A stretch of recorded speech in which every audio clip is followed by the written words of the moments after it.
But we begin tonight with New York City taking a stand against ICE. Events were held across 3 boroughs, giving local advocates and everyday New Yorkers a chance to support immigrant communities. Good evening, I'm Tanya Rivero. Joe has the night off.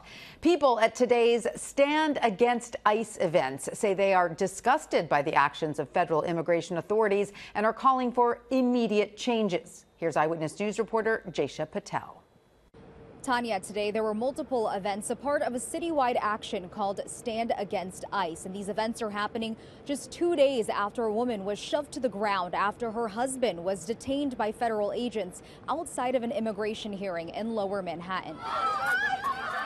The sound of children screaming in this video has shaken many as they watch a wife plead with federal agents detaining her husband outside of an immigration hearing Thursday. His wife holding on to him, their children moments later watching an agent grab her, shoving her onto the ground.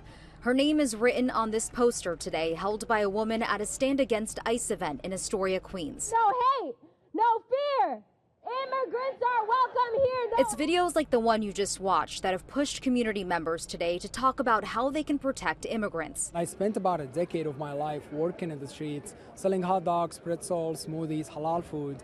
And it is really personal to me because I have experienced all the injustices that vendors deal with every day for quite a long time. This event was just one of many, a part of a citywide day of action hosted by the New York City Council Progressive Caucus. I believe that immigrants are what make this city so great, whether it's the culture, the food, the business, educators, and without immigrants, we wouldn't be a New York City. Attorney General Pam Bondi posted on social media yesterday, announcing that she's deploying DOJ agents to ICE facilities to safeguard federal agents. This move comes after a deadly shooting at an ICE facility in Dallas Wednesday. Anyone who threatens or assaults our federal officers will be arrested and charged federally, not in some liberal state court. She says she's also instructing joint terrorism task forces across the country to, quote, disrupt and investigate all entities and individuals engaged in acts of domestic terrorism. Yes, they want to protect their agents, fine, but they're using that as an excuse to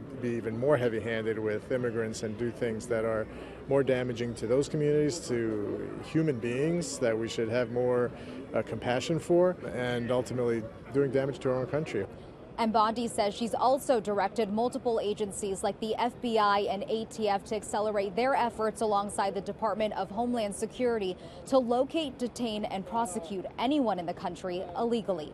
In Astoria, Queens, Jaysha Patel, Channel 7 Eyewitness News.